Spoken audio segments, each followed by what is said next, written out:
Ada satu keluarga, bapaknya kerja di bangunan, orang katakan kuli bangunan. Istrinya seringkali ngambil suluh, kayu-kayu di sawah. Pekerjaan cuma demikian. Anak ada 3. Yang dahsyat, istrinya selalu berkata kalau ada tamu, Masya Allah dijamu, semua ada. Makanan, minuman, ikan. Dan dia berkata, Alhamdulillah Abi kalau pulang bawa uang banyak, 500 ribu. 500 ribu untuk sebulan dan berkah hidupnya. Siapa mereka ini? Masya Allah. Bismillahirrahmanirrahim.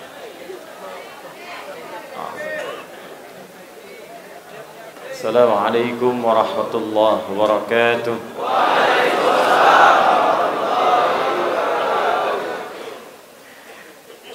Alhamdulillahilladzi faddala as-subha fil Qur'anil Karim.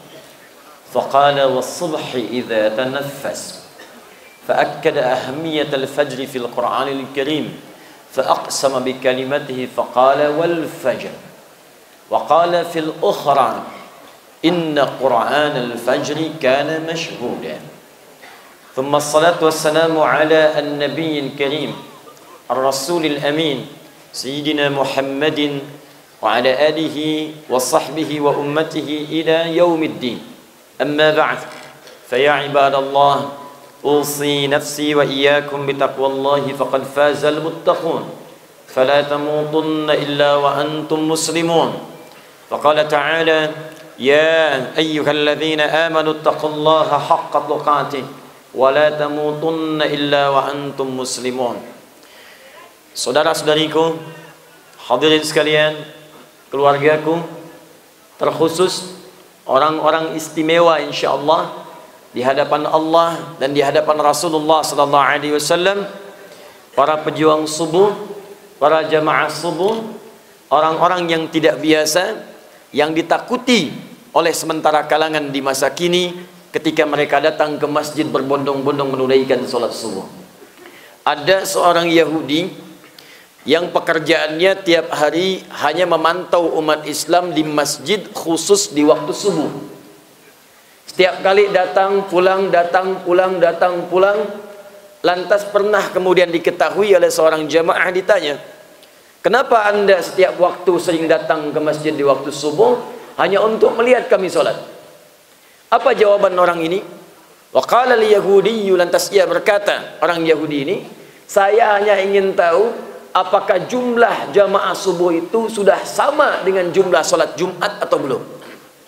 Jika jamaah subuh itu sudah serupa dengan jamaah sholat Jumat, maka inilah tanda-tanda umat Islam itu akan bangkit dan tanda-tanda umat Islam itu akan meraih kemenangannya. Maka takbir. Maka saya punya keyakinan yang kuat, punya pandangan yang dalam, melihat kondisi teman-teman subuh sampai jilid ke-97 ini, ghirahnya luar biasa, bukan hanya di dalam masjidnya, sampai keluar masjidnya. Maka saya bermohon pada Allah subhanahu wa ta'ala, boleh jadi inspirasi kebangkitan Islam, inspirasi persatuan umat Islam, insya Allah di subuh ini akan tampak dimulai dari Masjid Agung Tanah Sawah ini. Hadirin sekalian, untuk meraih itu tidak cukup dengan amin.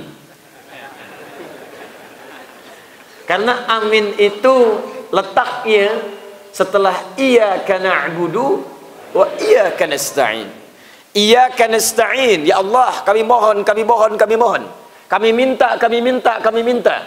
Kami punya persoalan, kami punya kebutuhan. Kami hanya mohonkan kepadamu saja. Tapi apa jawab hadis qudsinya? Perhatikan dalam salah satu hadis qudsi. Idza qala al-'abdu iyyaka na'budu, diawalkan iyyaka na'budunya. Iyyaka na'budu wa iyyaka nasta'in. Jika hambaku dalam salatnya dia berkata iyyaka na'budu, ya Allah, kami komitmen beribadah kepadamu. Kami sekarang menyembahmu. Kami siap terus untuk beribadah kepadamu. Na'budu fi'il mudhari. Dalam bahasa Inggris fi'il mudhari itu punya 3 arti. Present, continuous, future. Sekarang, terus, dan nanti sampai kapanpun.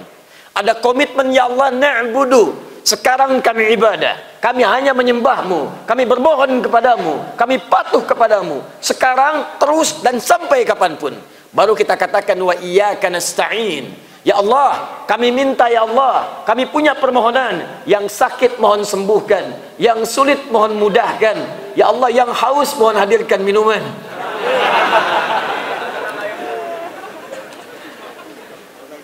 Semua yang sulit ya Allah mohon mudahkan. Semua masalah mohon angkat. Apa jawab Allah? Perhatikan dalam hadis qudsinya. Hadza baini wa baina 'abdi wa li 'abdi ma sa'al. Ini perjanjian komitmen antara aku dengan hamba-Ku. Wali abdi, jika hamba-Ku benar menunaikan ibadahnya dengan sempurna, ma sa'ala, apapun yang ia minta saat ini, aku akan segera kabulkan. Apapun yang diminta saat ini, aku akan segera kabulkan.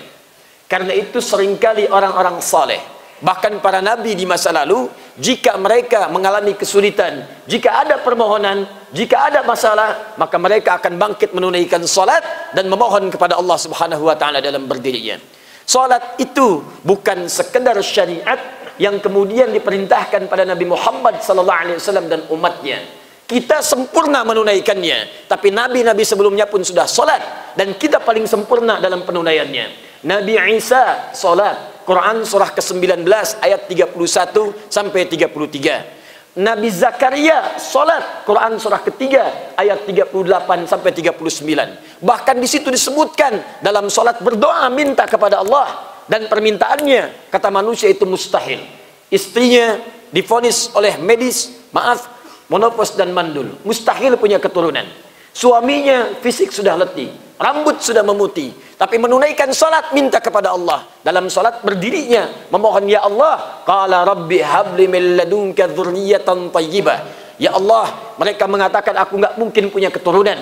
Mereka mengatakan aku terbatas. Aku mohon kepadamu dengan namamu yang memberi tanpa batas. Nama Allah pemberi tanpa batas disebut dengan Wahhab namanya. Kalau kita ingin minta pakai sigat amr lit talab, permohonan kepada Allah, hab. Untuk saya, li. Untuk banyak, lana. Kata Nabi Zakaria, Rabbi habli min ladunka dzurriyyatan thayyibah. Ya Allah, yang pemberiannya tanpa batas, mohon anugerahkan dari sisimu saja. Karena orang mengatakan mustahil, maka hamba tak berharap pada orang lagi. Hamba minta padamu saja, mohon anugerahkan hamba keturunan dari sisimu. Langsung berikan kepada hamba ya Rabb. Apa jawabannya? Allahu Akbar. Fanadathul malaikatu wa huwa qaimun yusalli fil mihrab anna Allah yubashshiruka bi Yahya. Tiba-tiba datang langsung malaikat menyampaikan kabar gembira. Kamu dapat kabar gembira dari Allah, akan punya anak, bahkan namanya langsung diberikan oleh Allah Yahya. Artinya hidup. Yang mustahil kata orang, lahir dari rahim seorang perempuan yang divonis menopause dan bandul, kata Allah tak ada yang mustahil bagi Allah. Jadi dan jadi dia. Kun fayakun. Kapan terjadi? Qaimun yusalli fil mihrab. Sedang dalam berdiri dalam salatnya. Belum selesai salat dikabulkan oleh Allah. Nabi Ismail alaihissalam salat. Saking pentingnya salat, bahkan minta pada keluarganya semua salat. Diabadikan dalam Al-Quran surah ke-19 ayat ke-55. Wa kana ya'muru ahlahu bis-salah. Dan Nabi Ismail itu bahkan minta, perintahkan semua keluarga salat, salat, salat, salat, salat, salat. Nabi Musa alaihissalam salat. Apa dalilnya? Quran surah ke-20 ayat ke-14. Perintah langsung Allah kepada Musa alaihissalam. Innani anallahu la ilaha illa ana fa'budni wa aqimis salata li dzikri. Kata Allah pada Nabi Musa, hei Musa, saya Allah, tak ada Tuhan selain saya yang layak disembah. Sembah saya, fa'budni. Bagaimana menyembahmu ya Allah? Wa aqimis salat, tunaikan salat, salat, salat, li dzikri, supaya engkau ingat kepadaku. Jadi semua nabi salat sampai ke tingkat yang paling atas. Anda urutkan dari Nabi Muhammad sallallahu alaihi wasallam sampai ke Nabi Adam, semua salat menyembah Allah Subhanahu wa taala. Muhammad bin Abdullah bin Abdul Muttalib bin Hashim bin Abdul Manaf bin Qusay bin Murrah bin Kilab bin Ka'ab bin Ghalib bin Fihr bin Malik bin Nadar bin Kinana bin Khuzaimah bin Mudrika bin Ilyas bin Nizar bin Mudar bin Ma'ad bin Adnan bin Addi bin Adri bin Muqawwam bin Nahur bin Tarikh bin Ya'rub bin Yastub bin Nabit bin Ismail alaihissalam bin Ibrahim alaihissalam bin Azar atau bin Nahur bin Abir bin Kinan bin Arfakhshad bin Sam bin Nuh alaihissalam bin Mikhlail Matushala bin Kinan bin Alwas bin This bin Adam alaihissalam. Rasul pertama diutus Nuh alaihissalam sampai ke Nabi Muhammad sallallahu alaihi wasallam, kata Allah, kami berikan wahyu semuanya. Di antara wahyunya tuntunan ibadah. Quran surah keempat ayat 163, paling kiri sebelah atas di mushaf. Inna auhayna ilaika kama auhayna ila Nuhin wan nabiyyina min ba'di. Kami wahyukan kepadamu Muhammad, kami turunkan wahyu, kami berikan perintah ibadah seperti kami berikan kepada Nuh dan nabi-nabi setelahnya. Di Nabi sholat, Rasul sholat, orang soleh sholat, sahabat sholat, tabi'in sholat. Di kalau anda Nabi bukan, Rasul bukan, sahabat bukan, tabi'in bukan, dan tidak sholat, ada yang aneh. Karena itu berbahagialah ketika dalam hidup ini kita masih diberikan iman oleh Allah Subhanahu wa Ta'ala, dapat menunaikan sholat, dan masya Allah di antara sekian waktu sholat itu ada yang istimewa sampai keistimewaannya disebutkan langsung dalam Al-Quran, di Quran surah ke-17 ayat ke-78. Mari kita lihat baik-baik, karena saya khawatir nanti banyak pejuang subuh datang waktu subuh, jilidnya sudah ke-97 sama dengan jilidnya kitab Sahih Al-Bukhari. Sahih Al-Bukhari itu punya 97 pembahasan. Nama lengkapnya Al-Jami As-Sahih Al-Musnad Al-Mukhtasar min umuri Rasulillah sallallahu alaihi wasallam wa sunanihi wa ayyamihi. Itu nama lengkap kitabnya. Ayo ulangi. Disingkat Sahih Al-Bukhari, punya 97 pembahasan. Kitab Bad'ul Wahyi, Kitabul Iman, Kitabul Ilmi, sampai terakhir 97. Nah, yang paling menarik adalah dari sekian pembahasan-pembahasan itu ada satu yang sangat spesial tentang sholat, yaitu keutamaan sholat subuh. Jangan sampai nanti diisi sekedar datang, sholat, duduk, pulang. Karena ada yang istimewa yang bahkan disebutkan dalam Al-Quran. Mari kita lihat kalimat Allah Subhanahu wa Ta'ala yang terangkum dalam Quran surah ke-17 ayat ke-78. Aqimis salata liduluki syamsi ila ghasaqil laili wa qur'anal fajr. Inna qur'anal fajri kana mashhuda. Kata Allah, aqimis salat. Awas, perhatikan baik-baik. Tunaikan salat dengan benar. Saya boleh berdiri nih? Boleh, saya berdiri ya.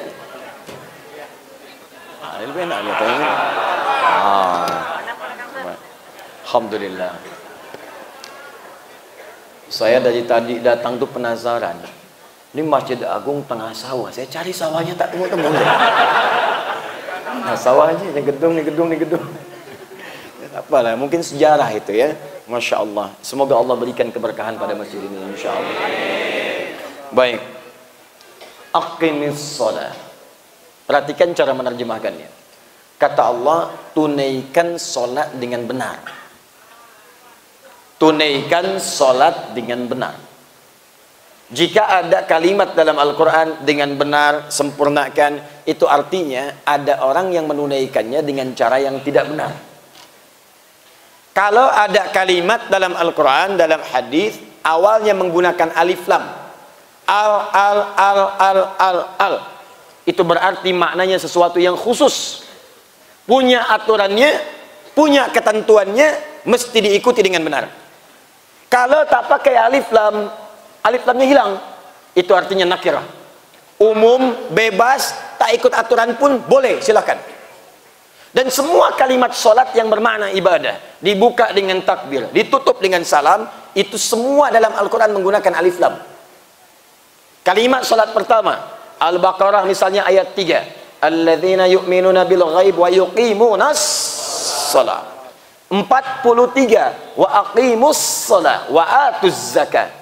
45, wasta'inu bis sabri was shalah.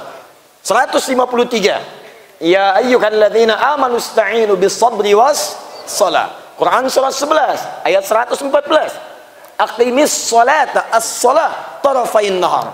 Quran surah ke-17 misalnya ayat ke-78, aqimis salata liduluki syamsi. Quran surah ke-29 ayat ke-45, innas salata tanha anil fahsya'i wal munkar. Semua menggunakan alif lam, alif lam, alif lam, alif lam, alif lam. Ini tandanya Allah menginginkan semua orang yang menunaikan sholat tunaikan dengan benar. Karena ada orang yang ketika sholat sekedar menunaikan sholat saja, yang penting sudah sholat. Ada. Buka Quran surah keempat ayat 103, paling kanan pertengahan. Ketika Allah sampaikan dalam kalimat ini, فَإِذَا قَضَيْتُمُ الصَّلَاةَ فَاذْكُرُوا اللَّهَ قِيَامًا وَقُعُودًا وَعَلَى جُنُوبِكُمْ. Kalau Anda wakaf pada kalimat فَإِذَا قَضَيْتُمُ الصَّلَاةَ, ini menunjuk golongan yang pertama, yang penting saya sudah menunaikan sholat. Mau cepat, mau lambat, mau khusyuk, mau tidak, terserah, yang penting sudah sholat. Kok cepat sekali? Baca Al-Fatihahnya cuma 1 detik. Yang penting saya sudah sholat. Sudah hafal saya, khatam Al-Fatihah sehari 17 kali. Yang penting sudah sholat. Jadi kalau ada golongan orang-orang demikian, asal sekedar sholat, maka ini yang tidak diinginkan oleh Al-Quran. Karena itu banyak orang menunaikan sholat, tidak menunaikannya dengan benar, rukunnya, syaratnya, pahami ayatnya, pahami gerakannya, sehingga manfaat-manfaat sholat dan faedahnya tidak didapatkan dalam kehidupan. Saya ambil contoh satu saja. Buka Quran surah ke-29 ayat ke-45. Kata Allah, seharusnya kalau orang sholatnya benar, itu pasti yang paling pertama terjadi pada dirinya, dia akan berubah jadi orang baik. Sumber keburukan yang menyebabkan orang berubah jadi tidak baik cuma 2. 1, fahsya. Fahsya itu keburukan yang bersumber dari syahwat. Maaf ya, pornografi, porno aksi, LGBT, masuk bagian dari fahsya.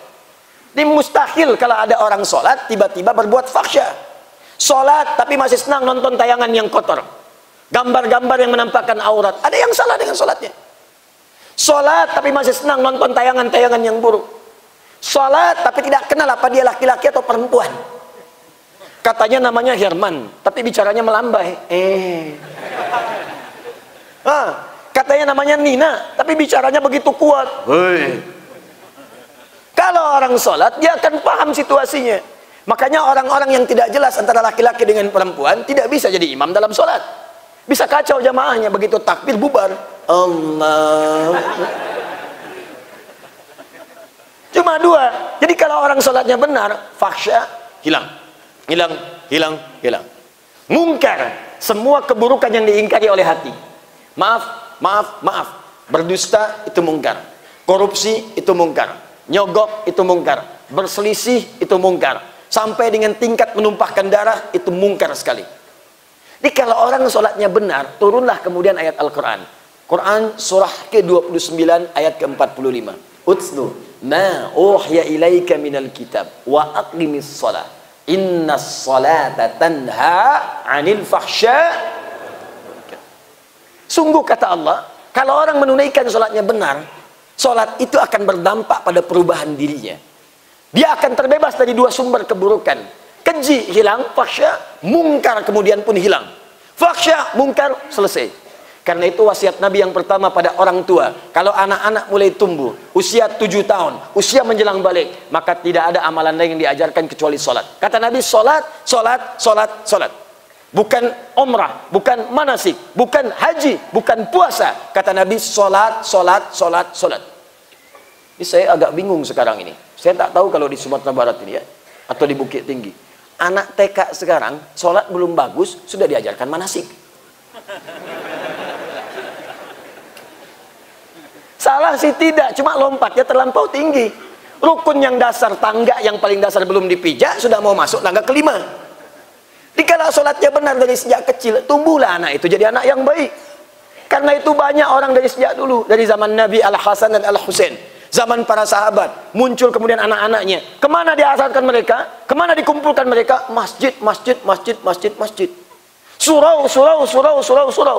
Terkenal di Sumatera, setiap kiai punya suraunya masing-masing. Setiap buya punya suraunya masing-masing. Siapa yang datang awal-awal ke sana, datang ke masjid, datang ke surau, anak-anak dihadirkan. Sehingga banyak terdengar marak suara anak-anak di masjid. Apa faidahnya? Supaya dia tumbuh di kemudian hari jadi orang baik. Kalau jadi pejabat, pejabat yang baik. Kalau jadi arsitek, arsitek yang baik. Kalau jadi ekonom, ekonom yang baik. Kalau jadi insinyur, insinyur yang baik. Kalau jadi guru, guru yang baik. Maka kalau dasarnya itu baik, ke atasnya pun akan lebih baik. Inilah rahasia pertama, kenapa kemudian kita diminta menunaikan sholat yang benar. Dan di antara ciri benar itu, bukan sekedar rukun dan syaratnya. Kalimat pertama dalam Al-Quran adalah setelah rukun syaratnya sempurna, coba pahami bacaan dan gerakan-gerakan sholat itu. Karena kebanyakan ada isyarat dalam Al-Quran, maaf sekali, maaf, bahkan ada orang sholat pun tidak paham dan tidak mengerti apa yang dibaca dalam sholatnya. Ruku tapi tak paham yang dibaca, sujud tak mengerti yang diungkapkan. Bagaimana kita bisa khusyuk dalam sholat kalau kita tak mengerti yang dibacakan? Karena itu di hadis Abu Daud nomor hadis 857, banyak orang sholat dipermainkan oleh setan. Ya kata Nabi, jika anda sudah mulai bertakbir, fa idza kabbara, hadisnya idza udzina fatara syaitanu alaihi dharatun, sejak azan mulai dikumandangkan, maka setan akan berlari meninggalkan anak Adam sambil terbirit-birit. Makanya tak usah heran, jangan heran kalau ada anda sedang berjalan dengan satu orang, bahkan orang itu pun bukan muslim, azan berkumandang, Allahu Akbar, Allahu Akbar, dia akan berkata kepada anda yang muslim, sudah azan, sudah azan, apa tidak sholat dulu kamu? Karena setan sedang pergi. Fa'idha thuwiba fa'ada, tapi kalau adanya selesai, balik lagi setannya. Maka orang yang muslim bisa menjawab, tenang aja, baru adzan, belum qomat. Balik setan. Sampai iqamat dikumandangkan, mulai takbir, orang sholat akan mulai merasa fokus. Silakan bapak ibu perhatikan, tuan puan lihat, setiap orang mau sholat biasanya tuh tenang, fokus. Tapi kalau sudah takbir, Allahu Akbar, kata Nabi, fayaqulu syaitanu, maka setan akan mulai berkata kepadanya. Ada setan yang khusus menggoda orang sholat. Setan itu punya jurusan juga, spesialisasi. Ada 9 jenis setan. Saya nggak tahu kuliahnya di mana itu. Rektornya iblis. Ya, itu 9 jurusan. Bu, setan masjid ada, Bu.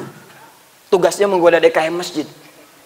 Betul, bukan jamaah. Sebab kalau DKM itu sudah rusak, jamaah pun nggak pengen ke masjid. Kalau jamaah satu nggak ke masjid, yang lain datang, hilang satu, tumbuh 1000. DKM rusak, malas orang datang. Kenapa saya mesti ke masjid? DKM-nya aja rusak. Di rumah ada setan. Hati-hati, setan masjid, setan goda orang sholat, namanya khinzib. Setan goda orang wudhu, sejak keluar dari tempat wudhu digoda setan, namanya walhan. Karena itu ada orang keluar dari tempat wudhu, langsung ragu, saya ini sudah wudhu atau belum? Padahal baru keluar dari tempat wudhu. Batal tidak? Batal tidak? Batal tidak? Tidak, padahal batal. Batal, padahal tidak. Walhan. Ada setan khusus menggoda rumah, namanya dasim. Setan rumah. Masuk rumah, kata Nabi ucapkan salam. Assalamualaikum. Fayaqulu syaitan. Maka setan berkata kepada temannya, kita tidak punya tempat menetap di sini. Bahasanya kita tidak punya tempat. Artinya, boleh jadi bapak, ibu datang dari tempat lain, setannya ikut ke rumah. Begitu diucapkan salam, setannya berkata kepada yang baru ikut tuh, kita nggak punya tempat di sini, nggak usah ke sini. Awas, hati-hati bu. Ibu ke mall, ke supermarket, itu setan pasar bisa pulang. Setan pasar ada pak. Itu yang sering bikin ibu kadang-kadang terngiang-ngiang sampai di rumah akan tas yang belum sempat terbeli itu. Datang supermarket, lihat tas bagus, sampai rumah kepikiran. Baru mau tidur dialog dengan suami. Bang, tahu nggak bang? Tadi itu tasnya bagus sekali itu. Cuman sayang tak sempat beli. Itu setan pasar ikut ke rumah, dibisik-bisik supaya nggak fokus dalam ibadah. Kata suami, mah, tas itu nggak penting. Yang penting isinya itu bisa mengantarkan kita ke surga. Masya Allah. Iya pak ya, astagfirullah, astagfirullah. Yang penting kita ke surga pak ya. Tapi tas yang tadi bagus kok pak. Bisa bawa ke surga juga. Nah itu masuk. Cara mengusirnya masuk rumah, ucapkan assalamualaikum. Fayaqul li sahibi, dia berkata kepada setan temannya, kita tidak punya tempat menetap. Tapi kalau anda tak ucapkan, hati-hati, dia bersemayam di situ. Karena itu setiap orang masuk ke ruangan, baru pulang dari masjid, masuk kamar, kamar kosong, itu kalaupun kita masuk, perasaan kita tiba-tiba bisa gundah. Maka ucapkan assalamualaikum. Keluar dia dan pergi meninggalkan tempat itu. Jangan pikirkan dijawab atau tidak. Ya, tak ada jawaban, normal. Dijawab waalaikumsalam misalnya, pikir lagi. Assalamualaikum, dasim namanya. Ajarkan pada anak-anak, pada orang dewasa, pada remaja. Masuk, ucapkan salam. Saya punya anak, sekarang usia 6-7 tahun. Mau masuk 7. Sejak usia 3 tahun, baru bisa bicara, berjalan, aktivitas saya ajarkan. Masuk kamar, kak, ucapkan assalamualaikum. Ada setan namanya dasim. Itu goda kakak nanti, tidak bisa tenang tidurnya. Begitu mendengar dia namanya, langsung dia masuk kamar, dia buka, dia ucapkan assalamualaikum dasim. Dia cakap tuh namanya, supaya keluar sekalian. Ya. selesai. Nah, setan yang goda orang sholat namanya khinzib. Khinzib. Ada yang menyebut khanzab. Jadi kalau orang sudah bertakbir, Allahu Akbar, fayaqulu syaitanu udhkur kadza, udhkur kadza. Maka setan akan berkata pada orang sholat ini, ingat ini ya, ingat itu ya. Karena itu silakan kalau tidak percaya. Begitu Anda bertakbir, yang tidak ingin diingat pun bisa ingat. Allahu Akbar. Sekarang arisan Nambo mau menang nih. Allahu Akbar, WhatsApp belum dibalas. Allahu Akbar, status belum diupdate. Allahu Akbar, motor aman nggak teh? Itu muncul. Bahkan ada yang paling dahsyat. Kata Nabi di akhir hidupnya, di akhir salatnya, hatta la yash'ura al-musalli kam rak'atan yusalli. Di akhir hadis Nabi mengatakan, sampai ada orang sholat itu tidak sadar berapa rakaat sedang menunaikan sholatnya. Subuh itu cuma 2 rakaat. Tapi kalau kena tipu daya setan, yang 2 itu bisa jadi 3. Yang 2 bisa kurang 1. Nah, apa penyebabnya orang bisa lalai dalam sholatnya? Salah satu penyebabnya adalah, mohon maaf, karena pikirannya dikendalikan oleh setan, karena tak mampu memahami apa yang ia kerjakan dalam sholatnya. Di normalnya begini, ketika Anda bertakbir Allahu Akbar, pikiran kita langsung menerjemahkan Allah Maha Besar. Hati kita langsung meresapi, ya Allah, aku berikrar Engkau yang Maha Besar. Aku mohon ampun ya Allah, kalau selama ini aku sering merasa besar, merasa hebat dibanding orang lain, merasa unggul dibanding tetangga, merasa yang lebih mulia dibanding pasangan hidup. Takbir Allahu Akbar, menundukkan jiwanya bermohon ampunan kepada Allah. Karena itulah setelah itu dia mengatakan, Allahumma ba'id baini wa baina khataayaya kama ba'adta bainal masyriqi wal maghrib. Ya Allah, kalau memang tadi ya Allah, sebelum saya sholat, saya banyak membawa kesalahan, saya akui saya banyak salah, saya tobat ya Allah, mohon jauhkan antara aku dengan kesalahan yang telah aku perbuat sebelum sholat ini, seperti Engkau jauhkan antara timur dengan barat yang tidak pernah bertemu. Itulah yang dikerjakan sahabat Abu Bakar As-Siddiq. Begitu beliau takbir, itu tangannya langsung bergetar, air matanya keluar. Ketika ditanya, limadha hakadha, kenapa Anda seperti itu? Kata beliau, saya takut lisan saya mengucapkan Allahu Akbar, tapi dalam hidup saya senantiasa merasa akbar dibandingkan orang lain.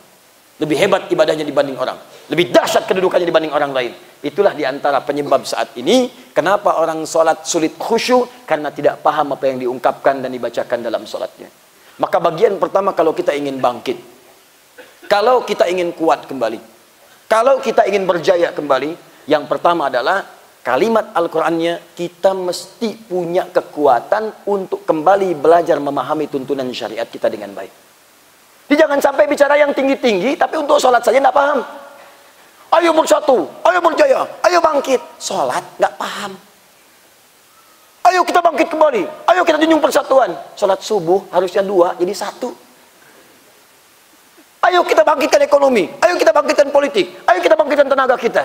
Urusan untuk ibadah saja kita tidak mengerti, maka bagaimana kita bisa bangkit dengan baik dan mendapatkan ridha Allah Subhanahu wa taala? Maka ayo penuhi majlis-majlis ilmu. Ayo penuhi kajian-kajian para ulama, ustaz, para buya, para habaib, ya, para asatidzah. Datangi dan pahami tuntunan agama kita. Jika benar itu terjadi, perhatikan baik-baik. Langsung turun 1 ayat di 1 surah. Surah ke-9 ayat 122. Jika ada umat Islam yang senang datang ke majlis ilmu dan cara belajarnya ingin memahami setiap tuntunan dalam syariat. Saya ingin sholatnya paham, saya ingin hajinya mengerti, saya ingin umrahnya tahu, saya ingin zakatnya paham, sampai bahkan sebelum dikeluarkan saya sudah mengerti berapa yang harus dikeluarkan.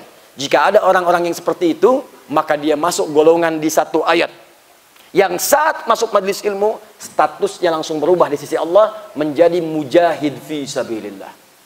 Quran surah 9 ayat 122. Wa ma kanal mu'minuna liyanfiru kaffah falawla nafara min kulli firqatin minhum ta'ifah liyattafaqahu fid din waliyunziru qaumahum idza raja'u ilaihim la'allahum yahdharun. Perhatikan baik-baik kalimatnya. Kata Allah, hei semua orang-orang yang beriman, jangan sampai seluruhnya pergi semua berjuang ke medan perang secara fisik. Mesti ada 1 golongan yang dengan ayat ini saya akan turunkan 1 anugerah. Golongan ini walaupun tidak pergi berjuang ke medan perang untuk berjihad, saya berikan 1 amalan yang dengan amalan ini nilainya sama dengan yang berjuang ke medan jihad. Sama-sama jihad, sama-sama mujahid, dan kalau wafat dalam amalan ini statusnya syahid fi sabilillah. Apa itu amalannya? Liyatafaqahu fid din. Datangi majlis ilmu, datangi pengajian, datangi surau-surau, datangi masjid-masjid, datangi majlis taklim, dan di situ dia belajar memahami tuntunan agamanya. Tafaqquh dari kata fiqih, artinya paham, mengerti apa yang dipelajari dan dilakukan. Di orang Islam tuh bedanya dengan yang belum beriman, kalau belajar mesti paham. Kata Al-Quran mesti mengerti, terutama belajar tentang agama. Ini sekarang banyak orang mau berangkat haji. Kita berdoa kepada Allah semoga hajinya dimudahkan oleh Allah Subhanahu wa taala dan juga diberikan sifat mabrur insyaallah. Ya, dan bagi yang belum berangkat semoga insyaallah disegerakan oleh Allah Subhanahu wa taala ya. Dan tidak cukup dengan amin, nabung dari sekarang. Ayo nabung. Nabung ikhtiar. Nah, sekarang perhatikan. Saya ini pernah bertugas di Mekah tahun 2010. Betapa banyak orang berangkat haji juga bertemu dengan kita termasuk dari negeri-negeri kita ini. Dari Indonesia. Semangatnya, imannya jangan diragukan. Ketulusannya, sabarnya jangan pernah diragukan. Luar biasa. Tapi persoalan utamanya, keilmuan itu yang paling penting. Datang tuh ada yang jual sawah, jual tanah, jual kebun, jual perlengkapan. Luar biasa keimanannya, dahsyat kesabarannya. Hanya sayang kadang-kadang ketika ditunaikan ibadah itu, rukun tidak sempurna, syarat tidak sempurna. Kenapa? Karena kurangnya ilmu yang mengiringi. Bahkan yang paling luar biasa, bukan karena kesempurnaan, peluang-peluang untuk berdoa minta tidak bisa didapatkan karena tidak paham apa yang dikerjakan. Sambil contoh begini, ada jaminan Allah kalau orang tawaf, ada isyarat tadi di Quran surah 19 ayat ke-48 sampai 50. Ada isyarat di situ kalau orang tawafnya benar dengan baik, benar, maka ada peluang dikabulkan seketika doanya, apa yang dimintakan. Dan sunnah berdoa itu dalam tawaf itu bacaan bahasa Arab cuma 2. Dan itu pun Masya Allah ditanamkan dalam diri kita, hafal sebelum berangkat. Bahkan yang belum berhaji sudah hafal. Dari mulai Hajar Aswad ke Maqam Ibrahim, Subhanallah walhamdulillah wala ilaha wallah, hafal dalam kepala kita. Yang kedua rukun Yamani sampai ke Hajar Aswad, hafal, bahkan punya istilah sendiri. Rabbana atina fid dunya wa fil akhirati wa qina. Doa apa itu? Sapu jagat. Tanya orang Arab. Tahu doa sapu jagat? Atau di doa sapu jagat? Sapu jagat. Orang kita luar biasa. Ada doa sapu jagat, ada doa sapu nggak ada jagatnya, doa jagat nggak ada sapunya. Ya. Al-Baqarah 201. Rabbana atina fid dunya hasanah wa fil akhirati hasanah wa qina adzabannar. Itu 2 saja yang pakai bahasa Arab, yang lainnya bebas. Kenapa kita kemudian berdoa subhanallah, alhamdulillah, wala ilaha illallah, Allahu akbar sampai maqam Ibrahim? Karena itu pernah dilakukan oleh Nabi Ibrahim dan dipraktekkan isi kalimatnya. Subhanallah dipraktekkan subhanallah. Walhamdulillah dipraktekkan alhamdulillahnya. Allahu akbar dipraktekkan Allahu akbarnya. Sampai kemudian ketika itu dilakukan, turun kalimat wa wahabna lahu Ishaq. Apa yang dimohonkan oleh Ibrahim sejak dulu dikabulkan oleh Allah, dikaruniakan Ishak. Siapa itu Ishak? Anak beliau dari Sayyidah Sarah. Sarah itu divonis secara medis tak mungkin punya keturunan. Pertama sudah menopause. Yang kedua maaf, divonis secara klinis mandul, nggak mungkin punya anak.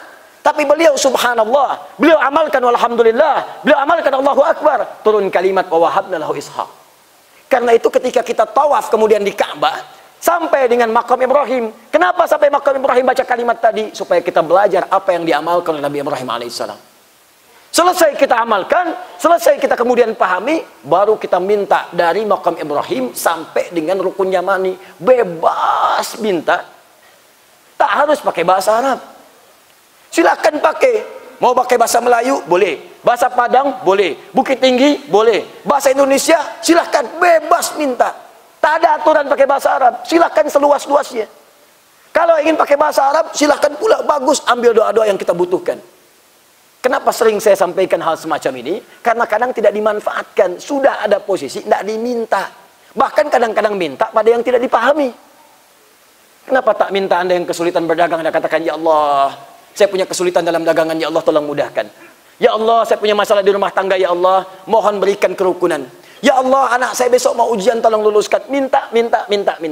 Nanti oleh Allah dikabulkan yang baik urusan dunia dan akhiratnya. Kadang-kadang orang minta tapi tidak butuh. Ya Allah, hamba minta mobil, ya Allah, tak cocok untukmu. Kamu cocoknya motor. kamu minta mobil, nanti kamu sombong. Subuh tuh tinggal datang, begitu ada mobil putar-putar komplek dulu aja orang, ayo ke mobil, ayo ke masjid, ayo ke masjid. Kasih motor.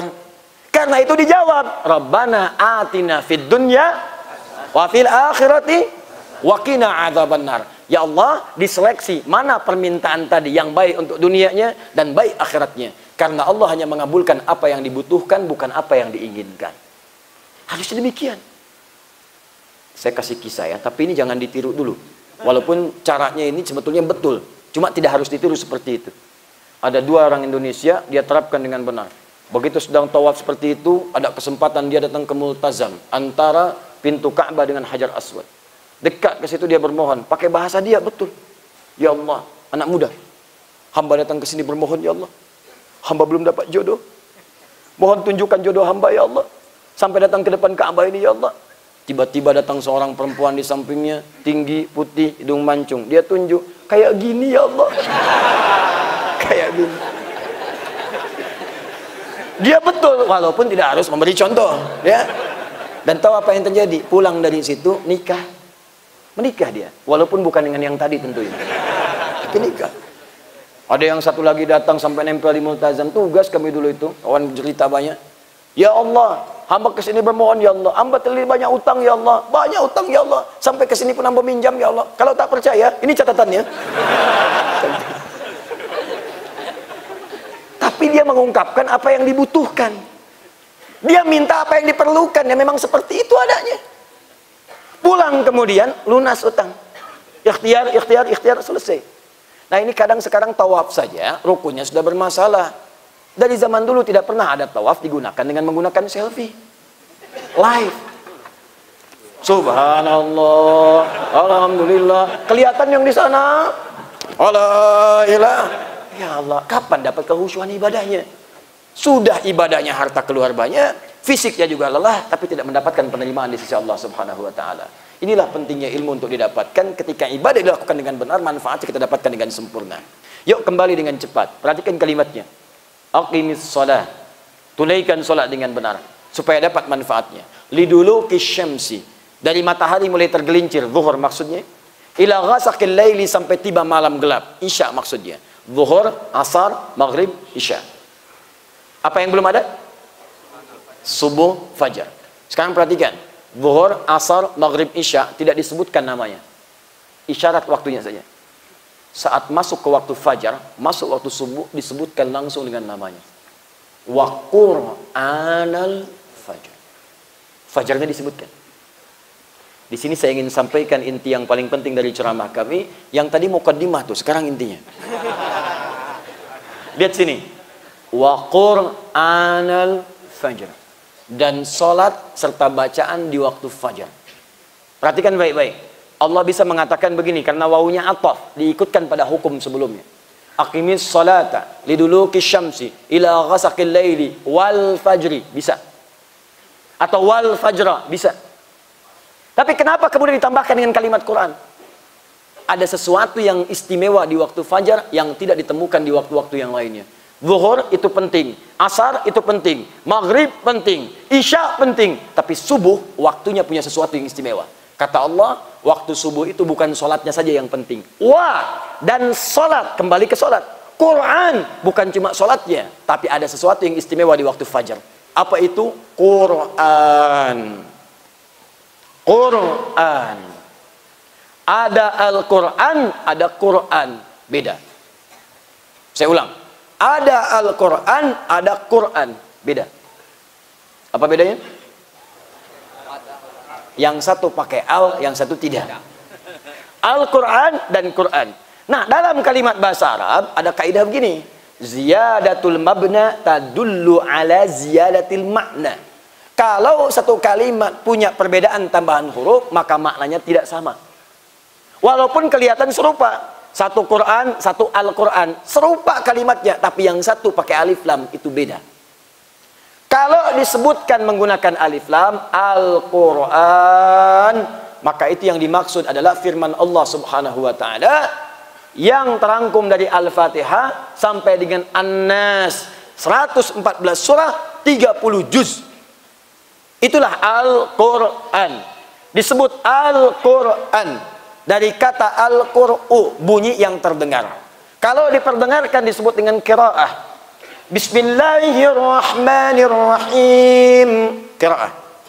Kalau diperdengarkan terus tanpa bosan, Quran. Tambah alif lam, yang ini bukan yang lain.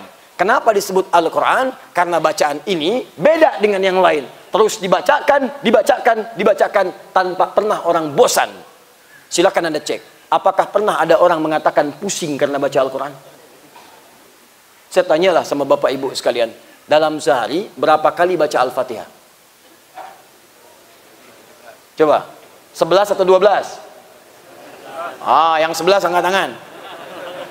12, 13, 14, 18, 17 kali baca Al-Fatihah. Al-Fatihah Al-Quran bukan? Al-Quran 17 kali sehari.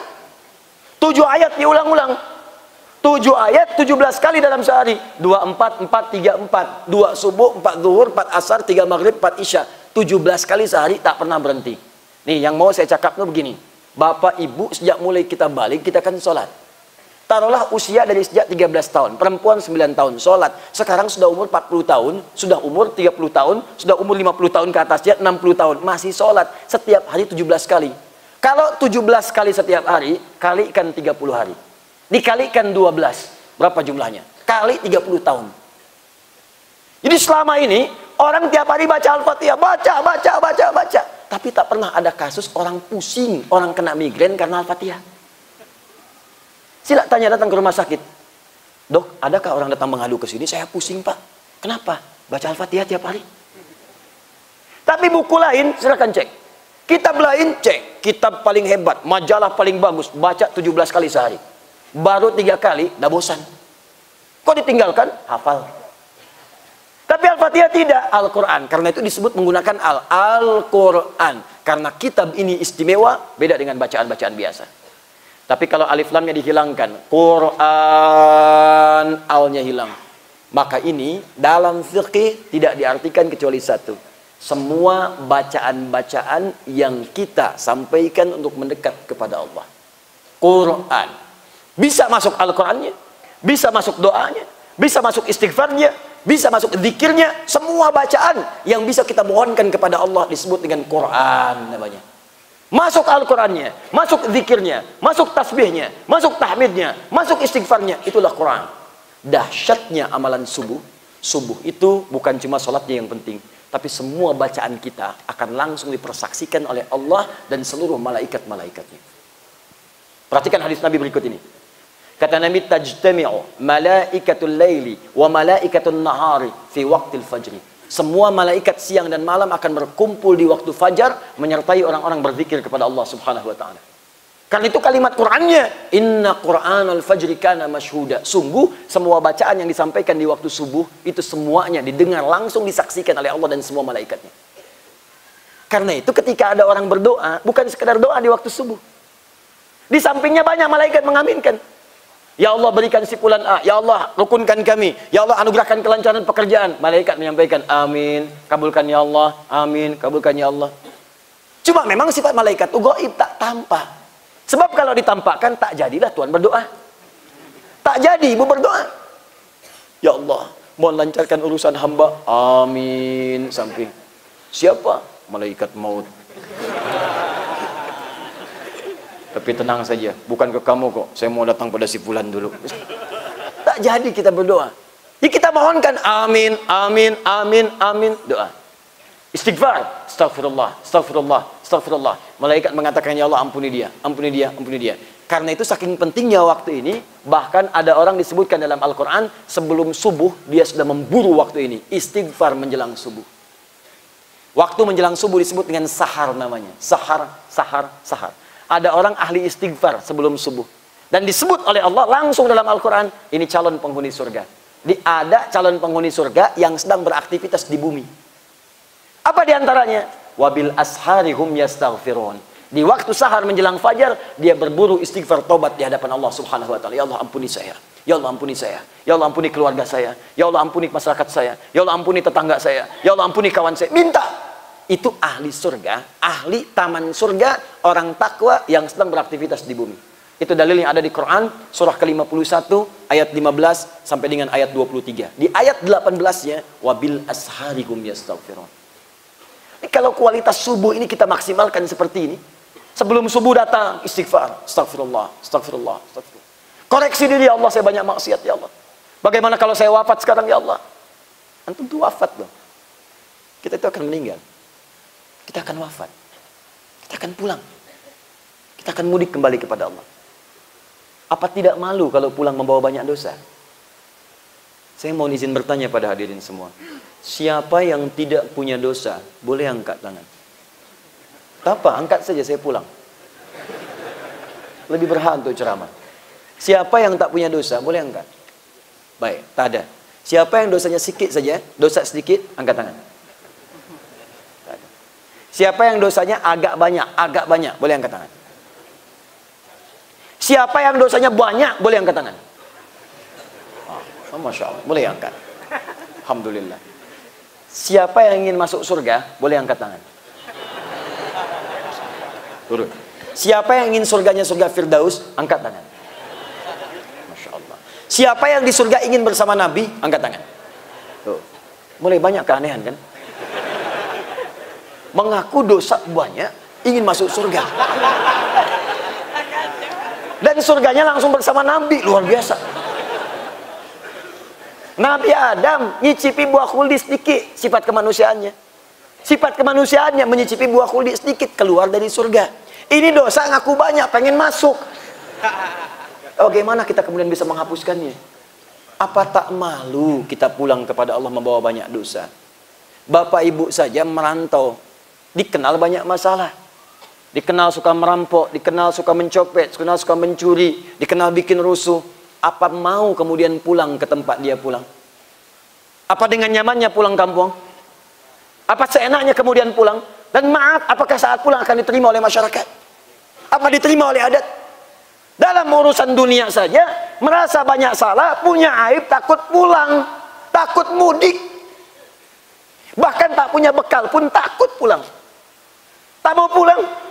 Allah pertontonkan, turunkan miniatur kehidupan akhirat ke bumi. Setiap kali usai Ramadan, akan Idul Fitri, banyak orang mudik. Orang perantau Minang pulang ke Minang, pulang. Tanyakan, kenapa mereka berani pulang? Karena punya bekal. Berani pulang kampung. Orang yang tak punya bekal, malu pulang. Saya tanya pada seorang, kenapa kamu nggak pulang? Saya tak punya bekal, Ustaz, malu pulang. Tak punya bekal, malu pulang. Urusan dunia. Kenapa Anda yang merasa banyak dosa sudah siap merasa untuk pulang? Yang punya bekal luar biasa. Cari. Menjelang mudik, Masya Allah. Bahkan di Jawa itu, orang baru punya Honda, motor bebek. Karena bekalnya sudah banyak, berani pulang. Motornya bebek, bekalnya singa. Dus ditaruh di belakang. Pelepah pisang disandingkan. Motornya bebek, bekalnya sampai ke atas. Ditulis di belakangnya, di atas knalpotnya. Aku pulang sayang. Karena punya bekal. Bahkan dikontak di tempat dia mau pulang. Abang pulang nih sekarang. Pulang, yang punya rumah, cat rumah dengan baik. Semua disambut dengan mulia. Disiapkan makanan-makanan. Ada rendangnya. Ada macam-macamnya. Ada jusnya, ada buahnya. Buahnya pun unik-unik. Ada buah naga. Ya, ada jus alpukat, ada nanas, ada macam-macam. Muncul semua. Bahkan ada yang luar biasa terjadi setahun sekali. Luarnya kalengnya kongwan, dalamnya rangginang isinya. Muncul setahun sekali, disambut semua urusan dunia. Apa Anda tak siapkan pulang menuju akhirat nanti dengan bekal yang sempurna? Apa tak rindu pulang disambut malaikat? Ada orang-orang hebat yang saat pulang ke akhirat, yang nyambut itu bukan kalangan manusia, malaikat datang ke setiap pintu surganya. Bahkan ada malaikat di semua pintu surga datang mengunjungi satu orang yang punya amalan khusus. Ada di Quran surah 13 ayat ke-24. Semua malaikat mengunjungi dia dari semua pintu surga.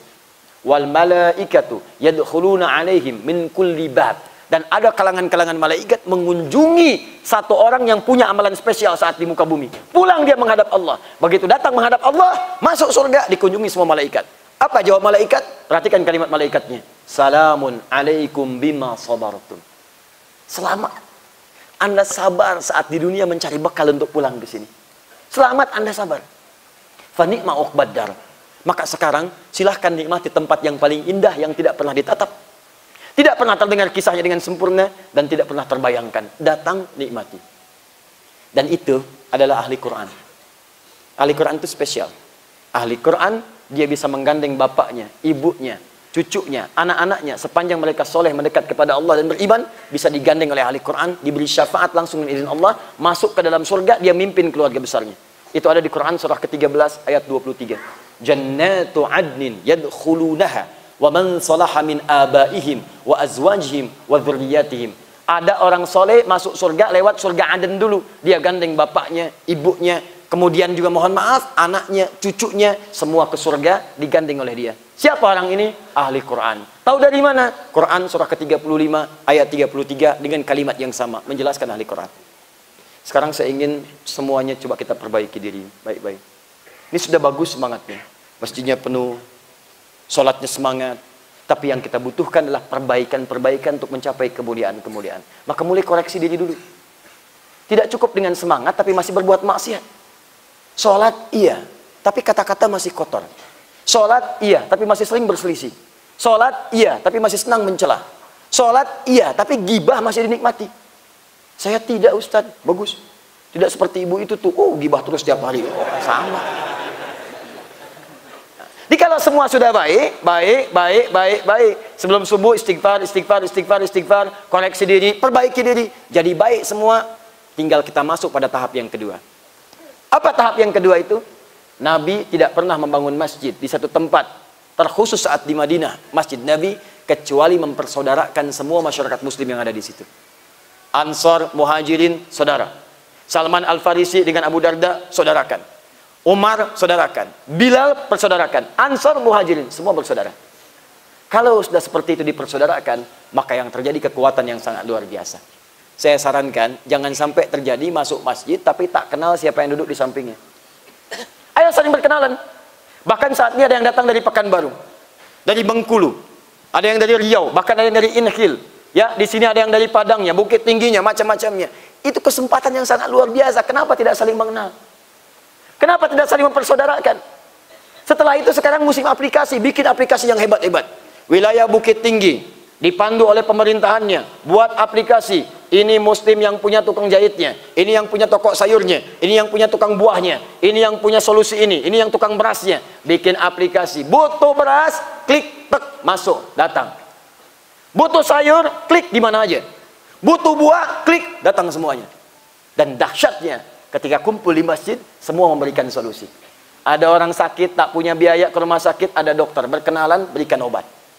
Ada orang tak punya pekerjaan, datang perantau, punya banyak lapangan kerja, berikan solusi. Itulah yang diinginkan dari kegiatan subuh. Itulah yang diinginkan dari aktivitas di masjid. Karena itu, tak pernah ada kegiatan di Masjid Nabi, kecuali semua masalah selesai pada masa itu. Ya, saya ingin mengajak kepada kita semua, ayo kita bergerak, ayo kita evaluasi diri, ayo kita dekatkan diri kita dengan Allah Subhanahu wa taala. Target pertama, minimal bisa masuk surga. Target pertama. Jangan sampai di dunia senang, di akhirat sengsara. Ya, target pertama masuk apa? Surga. Baik, saya tanya nih ya, ada 4 jenis surga. Saya ingin tanya sebentar. Pertama, yang paling tinggi surga bersama Nabi. Ada 3 golongan, orang soleh, syuhada, dan siddiqin bersama Nabi. Dalilnya Quran surah ke-4 ayat 69. Yang kedua, surganya di taman surga. Langsung semua nikmat diberikan oleh Allah. Itu di Quran surah ke-51 ayat 15 sampai 23. Yang ketiga, di surganya seluas langit dan bumi. Punya rumah seluas langit dan bumi. Silahkan mau maraton, mau tur de surga. Di sini tur Singkarak, tur de surga. Silahkan. Sepedaan boleh. Ya, mau koprol silahkan. Tidak akan nyampe-nyampe ujungnya langit dan bumi. Yang keempat, surga kelas biasa, surga kelihatannya biasa, tapi kenikmatannya luar biasa. Bahkan apa yang difikirkan seketika langsung ada. Baru berpikir ada. Orang Pekanbaru datang sampai ke Bukit Tinggi, ingin mengaji di Masjid Agung, Masya Allah tengah sawah. Begitu mau belok, wah terciumlah kemudian bau durian Sumatera Barat. Pengen mampir, tidak sempat, takut gak kebagian tempat. Datang, pus ke masjid. Saat duduk, siap-siap pulang dari sini, beli durian yang tadi tercium. Begitu keluar berangkat, durian tak habis. Pulang kemudian istirahat, tengah jalan bermimpi, mimpi durian meninggal. Dia punya amalan bagus, masuk surga. Kelas nomor 4. Begitu masuk, yang terpikir pertama kali saat masuk, ya Allah, durian Bukit Tinggi. Itu bahasa Qurannya apa? Wa utubihi mutasyabiha. Quran surah 2 ayat 25. Wa utubihi mutasyabiha. Diberikan persis sama dengan apa yang ia pikirkan saat itu. Sling, ada. Sekarang saya tanya, mau masuk yang mana? Pertama, VVIP. Kedua, kelas VIP. Ketiga, kelas bisnis. Atau yang keempat, kelas ekonomi. 1, 2, 3, 4. Mau masuk surga yang mana? Hah? Atau Ustaz, yang penting masuk surga aja lah. Jangan mulu-mulu ya. Ada yang begitu, ada di hadis Muslim, nomor hadis ke-14. Ada orang Baduy, ja'a Arabiyun ilan Nabi sallallahu alaihi wasallam. Datang seorang Arab Baduy dari kampung kepada Nabi sallallahu alaihi wasallam. Faqala, dia berkata, bima makna ya Rasulullah, dullani ala amalin basitin yudkhilunil jannah. Ya Rasulullah, tolong ajarkan saya ini satu amalan yang sederhana saja, sikit saja, yang penting bisa masuk surga. Jangan tinggi-tinggi ya Rasulullah, yang penting masuk surga. Apa kata Nabi? Cukupkan dengan amalan yang fardu. Walau engkau tidak kerjakan tatawwu yang sunnah, kalau konsisten masuk surga. Salatnya fardu saja. Kalau ingin sunnah, silakan tambah dengan rawatib. Infaknya zakat saja. Kalau ingin tambah dengan sunnah, silakan sedekah, infak yang lain, boleh. Orang ini berkata, ya Rasulullah, saya akan konsisten mengerjakan yang fardu saja. Kalau sholat, fardu, tidak pernah sholat sunnah. Tahajud tidak, duha tidak. Kalau puasa, fardu, tak pernah puasa sunnah. Senin, Kamis, tak dikerjakan. Tapi saya akan konsisten dengan yang fardu, dan saya akan jauhi maksiat. Fantalaqa, dia meninggalkan Nabi. Faqala Nabi SAW, Nabi berkomentar, aflaha in sadaqa, au dakhalal jannah in sadaqa. Kalau dia benar komitmen dengan masuk surga, dia bisa masuk surga. Kerjakan yang fardu saja, tapi jangan berbuat maksiat. Kalau orang dulu mungkin tinggal di Baduy. Baduy itu tempatnya Sahara semua. Mau lihat TV, tak ada. Media sosial, tak ada. Maaf, gadget tidak ada. Bioskop mustahil ada. Apa yang dilihat? Unta. Apa yang dilihat? Padang pasir, badai. Karena itu potensi maksiatnya kecil. Mau bikin hoax, tidak ada. Tak ada perangkatnya. Mau lihat tayangan kotor, tak ada. Yang tanpa busana itu cuma unta, serigala. Dan tidak haram main ke kebun binatang. Hewan-hewan itu tidak berbusana, wajar. Karena hewan tak punya sifat takwa. Jadi kalau hewan berbuat salah, jangan dicela karena tak punya takwa. Hewan itu satu-satunya makhluk yang saat dicipta cuma dengan nafsu saja. Karena itu kalau hewan berbuat salah, la ammaratun bisu, melakukan sesuatu yang kotor, jangan dicela. Kuda Bukit Tinggi, delman Bukit Tinggi, keliling kampung tak pakai celana. Dia tak malu. Bertemu Anda bisa tertawa. Itulah kuda. Main ke kebun binatang, lihat kera tak pakai busana, itu biasa, tak malu. Bahkan mereka risih kalau pakai pakaian. Dan Anda pun akan tertawa. Coba silakan kuda pakaiin celana, pakaikan daster, tertawa. Monyet berikan pakaian, risih. Itulah bedanya dengan manusia. Manusia sifatnya beda dengan hewan. Diberikan nilai takwa untuk mengekang nafsunya. Yang paling aneh kalau ada manusia yang tanpa busana, itu yang kacau. Sudah diberikan pakaian, disobek-sobek. Sudah diberikan pakaian, dicopot-copot. Kalau mau kontes menanggalkan pakaian, binatang lebih hebat. Dan jangan berlomba dengan hewan, tidak akan menang. Tidak akan menang. Jangan mencela hewan, jangan memuji malaikat. Karena malaikat sifatnya sempurna. Malaikat cuma punya sifat takwa, tidak punya nafsu. Karena itu tidak ada malaikat bermaksiat. La ya'sunallaha ma amarahum. Jibril tak bermaksiat. Malaikat maut tak bermaksiat. Pernah dengar kisah malaikat Jibril korupsi ayat? Tidak ada. Malaikat maut salah nyebut nyawa? Tidak. Semua sempurna. Kita di tengah-tengah, bukan malaikat, bukan hewan. Saat berbuat salah, kembali tobat. Takwanya muncul. Karena itu Adam dengan sifat manusianya diperkenankan salah untuk diberi tuntunan tobat bagi anak cucunya yang bukan nabi. Turun kalimat tobat. Fatalaqa Adamu min rabbihi kalimatin fataba alaihi. Iblis tidak mau tobat. Di malaikat itu tak pernah salah, iblis tak pernah benar. Kita itu manusia, bukan malaikat, bukan iblis. Kalau kita salah, cepat tobat. Karena yang tak tobat itu hanya iblis. Jadi kalau ada manusia berbuat salah, ada yang pernah membunuh, ada yang pernah minum-minum, pernah mabuk, pernah merampok, pernah menyuri, Anda manusia. Maka taubat untuk menunjukkan kemanusiaan Anda. Kalau tidak mau istighfar, tak mau tobat, patut ditanya, ini manusia apa setan? Hati-hati. Karena itu ayo perbaiki. Persaudarakan diri kita semuanya, belajar Islam dengan baik. Insya Allah kalau itu dilakukan dengan benar, insya Allah sekali lagi, kejayaan Islam akan didapatkan, ada kebangkitan akan dirasakan, dan yang paling penting, ada kebaikan-kebaikan yang bermanfaat untuk bangsa dan negara kita. Sekarang kita butuh orang baik yang pintar tuh banyak. Ahli hukum yang pintar banyak. Ahli ekonomi yang pintar banyak. Insinyur yang pintar banyak. Tapi ahli hukum yang pintar pun banyak yang dihukum. Ya. Ahli ekonom pun banyak yang tidak bisa membangkitkan ekonomi bangsa. Sekarang saatnya kita butuh orang baik. Ayo bangkit. Dengan kebangkitan itu bangsa kita pun akan terbantu menjadi bangsa yang unggul. Kita ingin kirimkan pesan insya Allah dari Bukit Tinggi, dari Masjid Tengah Sawah. Insya Allah di sini akan ada orang-orang hebat yang bangkit, akan ada pejuang-pejuang yang bangkit, dan insya Allah mudah-mudahan kita berkumpul di surga, dipertemukan dengan Rasulullah SAW. Insya Allah. Baik, Bapak Ibu sekalian, saya kira tidak banyak yang saya mungkin bisa sampaikan dalam kesempatan subuh ini. Saya datang hanya ingin memberikan inspirasi, memberikan motivasi supaya kita bisa bergerak lebih dekat dengan Allah. Terakhir, saya berikan satu amalan. Tapi tolong catat baik-baik ya. Ini rahasia antara kita saja. Tolong jangan dibagi orang ya. Mulai hari ini, cepat kerjakan amalan ini.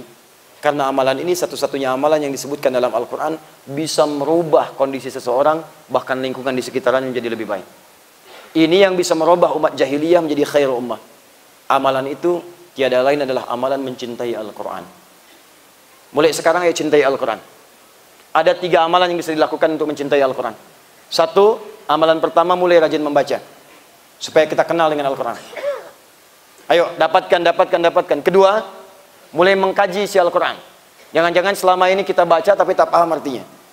Ketiga, mulai dengan mengamalkan isi Al-Quran dan menjadi manusia Quran berjalan. Hafalkan dengan tujuan bukan sekedar hafal 30 juz. Tapi Al-Quran itu jadi bimbingan dalam hidup kita untuk menuntun kita. Jadi kemanapun ayatnya mengingatkan kita. Mau menatap, ayat mata hadir. Mau berjalan, ayat kaki hadir mengingatkan. Mau bergerak tangan, ayat tangan hadir mengatakan, kerjakan ini, tinggalkan ini. Kalau sudah begitu, maka janji Allah akan diberikan. Dan Nabi pernah menyampaikan dalam salah satu hadis yang sahih. Saya tutup ceramah kami dalam hadis riwayat Al-Bukhari. Imam Al-Bukhari menerima hadis ini dari Hajjaj bin Minhal. Hajjaj bin Minhal menerima informasi ini dari Syu'bah. Syu'bah menerima dari Alqamah bin Marthad. Alqamah bin Marthad menerima dari Sa'ad bin Ubaidah. Sa'ad bin Ubaidah menerima dari Abu Abdurrahman As-Sulami. Abu Abdurrahman As-Sulami menerima dari Uthman bin Affan dan juga Ali bin Abi Thalib radhiyallahu taala anhuma dari Rasulullah sallallahu alaihi wasallam. Beliau menyampaikan, perhatikan kalimatnya, khairukum man ta'allamal Qur'ana wa 'allama. Kalau ada orang baik, kata Nabi, maka yang terbaik di antara sekian yang baik itu adalah orang yang mau belajar Al-Quran dan mengamalkan isinya dalam kehidupan. Maka bagaimana cara belajarnya? Secara singkat. Tidak harus semua Anda buka pelajari. Kalau mau baca, baca semua khatam. Kalau mau hafalkan, hafalkan semua. Tapi kalau ingin praktekkan isinya, coba lihat apa yang kita butuhkan dan profesi apa yang kita jalani dalam keseharian. Bapak yang pedagang, keluarkan ayat-ayat dagang. Ayat bisnis. Bikin kelas. Cari ustaz, cari habib, cari ulama, cari buya yang mengajarkan bagaimana cara berdagang yang baik dalam Al-Quran. Buka hadisnya. Ayo, Anda yang di pemerintahan, buka Kitabul Imarah, tuntunan pemerintah dengan baik, keluarkan. Anda yang belajar di kampus-kampus, sekolah-sekolah, keluarkan ayat-ayat ilmu, telusuri, baca, pahami. Buka hadisnya, Kitabul Ilmi, turunkan ayatnya. Bikin kelas khusus kajian untuk penuntut ilmu. Ibu yang rumah tangga, Bu, sudah belasan tahun ibu jadi ibu. Berapa puluh tahun jadi ibu. Keluarkan ayat-ayat ibu Qurani. Tahun lalu saya bimbing ada satu rombongan haji khusus dari Kedutaan Besar Arab Saudi. Saat berangkat ke sana, saya ditunjuk jadi Amirul Hajj. Siapa mereka? Allahu Akbar, orang-orang hebat. Di antara mereka adalah para penghafal Quran masih kecil-kecil, anak-anak, cilik-cilik. Ternyata yang haji itu bukan anaknya saja. Anak yang hafal Quran, bapaknya ikut haji, ibunya ikut haji, gurunya ikut haji, temannya ikut haji. Bayangkan kalau satu Bukit Tinggi jadi ahli Al-Quran, keberkahan akan diturunkan cahayanya oleh Allah Subhanahu wa taala dari tempat ini. Ya. Karena itu ayo mulai bergerak, jangan kalah oleh daerah-daerah lain. Saya sudah roadshow ke beberapa tempat di wilayah-wilayah di Indonesia, hampir rata-rata sudah menyiapkan diri menjadi ahli Quran. Yang dahsyat, Bapak Ibu penting mesti tahu ini. Ada satu keluarga, bapaknya kerja di bangunan, orang katakan kuli bangunan. Istrinya seringkali ngambil suluh, kayu-kayu di sawah. Pekerjaan cuma demikian. Anak ada 3. Yang dahsyat, istrinya selalu berkata kalau ada tamu, Masya Allah dijamu, semua ada makanan, minuman, ikan, dan dia berkata, Alhamdulillah Abi kalau pulang bawa uang banyak, 500.000. 500.000 untuk sebulan dan berkah hidupnya. Siapa mereka ini? Maaf, suaminya ternyata ahli Quran. Hafal Quran 30 juz. Istrinya hafal Quran 7 riwayat dengan sanad. Anaknya tiga-tiganya semua hafid, penghafal Quran. Dan Allah berikan kedamaian dalam kehidupan mereka. 500.000 sebulan, terasanya banyak habis-habis. Orang datang buah ada, orang datang ikan ada, semua nikmat. Jadi kalau Quran sudah turun, berkah semua kehidupan. Nikmat, enak, damai. Maka coba ayo mulai berlomba. Anak-anak kecil-kecil di Bekasi itu, usia 4 tahun, 5 tahun, sudah mulai. Sebelum maghrib sudah datang. Sebelum maghrib, pulangnya setelah Isya, 8:30 baru pulang. Apa yang mereka kerjakan? Ibadah, menghafal Quran, pulang. Ibadah, menghafal Quran, pulang. Ada anak kecil kemarin 7 tahun, sudah hafal Quran. Hafal Quran dengan nomornya, posisinya, dan tema ayatnya. Kami minta bacakan ayat tentang neraka, langsung air matanya mengalir. Tak sanggup melanjutkan. Keluar. Ada yang hafal Quran 21 hari, 23 hari, 24 hari, 30 hari. Rata-rata sudah berlomba. Pertanyaan saya, saat mereka sedang mengejar surganya, Anda berada di mana pada saat itu? Silahkan kumpulkan dunia, tapi jangan lupakan akhirat. Supaya satu saat kita bisa kembali pulang dengan bekal yang cukup dan bangga di hadapan Allah Subhanahu wa Ta'ala. Kalau belum mampu berlomba dengan orang soleh mengumpulkan amal baik, maka berlombalah dengan para pendosa untuk mulai bertobat di hadapan Allah Subhanahu wa Ta'ala. Saya kira insya Allah nanti bertemu di Dangung-Dangung. Nanti saya bawa salah satu ahli Quran. Saya datang dengan tim dari ahli Quran juga. Itu kita ajarkan nanti cara menghafal Quran 30 juz dalam 30 hari. Nanti kita tunjukkan bagaimana caranya, bagaimana prakteknya, seperti apa jalannya. Mudah-mudahan saya ingin dengar satu saat lagi kemari, ada nanti pedagang yang sudah hafal Quran, ada nanti pengusaha yang hafal Quran, ada nanti siswa yang hafal Quran, ada ibu-ibu rumah tangga yang ahli Quran. Dan demi Allah, mudah-mudahan satu saat kita akan bergandengan tangan ke surga menghadap Allah sebagai ahli Quran dengan izin Allah Subhanahu wa Ta'ala. Takbir! Allah! Jaga ulama kita, jaga buya-buya yang ada di sini, jaga orang-orang baik, dan bersatu, jangan terpecah belah. Hadirkan kebahagiaan-kebahagiaan, kebaikan-kebaikan, dan mari berkontribusi untuk bangsa kita dengan menjadi orang baik di lingkungan tempat kita tinggal. Siap insya Allah? Siap! Baik, Nabi menutup ta'limnya dengan 3 cara. Kadang beliau hamdalah saja kalau dirasa cukup. Kadang beliau kemudian berdoa, sahabat kemudian mengiringi dan mengamini. Kadang beliau tutup dengan kifaratul majlis kalau ada sesuatu yang dikira kemudian melahirkan hal-hal yang kurang baik untuk dihapuskan dosanya oleh Allah Subhanahu wa Ta'ala. Saya berkenan ingin menggabungkan ketiganya. Mudah-mudahan dengan ketiganya digabungkan, Allah berikan keberkahan kepada kita semua, kedamaian untuk kita, dan mudah-mudahan Allah kabulkan apa yang kita mohonkan. Allahumma taqabbal minna innaka antas samiul alim wa tub alaina innaka antat tawwabur rahim. Rabbana la tada' lana fi maqamina hadha wa fi kulli maqamin dhanban illa ghafartah. Ya Allah, jika ada satupun yang hadir di majlis ini, di masjid ini, di sekitaran masjidnya datang membawa dosa, maka mohon jangan biarkan dia meninggalkan masjid ini kecuali Engkau telah ampuni segala dosa-dosanya.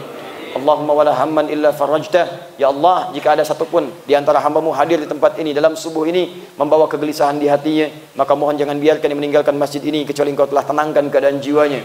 Allahumma ya Allah wala asiran illa yassartah. Jika ada di antara kami yang datang membawa kesulitan dalam hidupnya, di rumah tangganya, pekerjaannya, kehidupan sosialnya, jangan biarkan dia meninggalkan masjid ini kecuali Engkau telah mudahkan semua urusan kesulitannya. Allahumma wala maridan illa syafaitah. Ya Allah, jika ada yang tengah Engkau uji saat ini dengan penyakit seberat apapun ia sakit, maka mohon angkat dan sembuhkan segala penyakitnya. Allahumma ya Rabb asli ahwalana ma yuqarribuna ila ridah. Allahumma ya Allah tub kullal 'asi ya Allah min ma'siyatihim. Ya Allah, kami mohon kepadamu, bimbing kami untuk merubah hidup kami supaya lebih dekat dengan bimbinganmu ya Arhamar Rahimin. Dan mohon ya Allah, berikan bimbingan, berikan tuntunan, dan sadarkan orang-orang berbuat maksiat untuk taubat ya Arhamar Rahimin. Sadarkan bahwa mereka ya Allah akan wafat, sadarkan pada jiwa mereka bahwa mereka akan wafat. Ya Allah, berikan kesempatan untuk bertobat. Jangan biarkan Kau wafatkan setiap pelaku maksiat sebelum mereka bertobat kepadamu ya Arhamar Rahimin. Allahumma rabbana ijma'na fi khair, ij'al jam'ana hadha jam'an marhuma wa tafarraqana min ba'dihi tafarruqan ma'suma wa wahidna ya Allah tahta syi'ari kitabika ya arhamar rahimin. Ya Allah, mohon jangan biarkan kami terpecah belah. Satukan kami dalam kitab-Mu ya Allah, satukan kami dalam ridha-Mu ya Allah, dan mohon jadikan perkumpulan kami perkumpulan yang Kau rahmati, perpisahan kami perpisahan yang Kau cintai, dan satukan kami di surga ya Allah seperti Engkau satukan kami dalam kehidupan di dunia ini. Rabbana atina fid dunya hasanah fil akhirati hasanah wa qina adzabannar. بفضلك سبحان ربك رب العزة عما يصفون وسلام على المرسلين وآخر دعوانا أن الحمد لله رب العالمين. سبحانك اللهم وبحمدك أشهد أن لا إله إلا أنت نستغفرك ونتوب إليك. ثم السلام عليكم ورحمة الله وبركاته.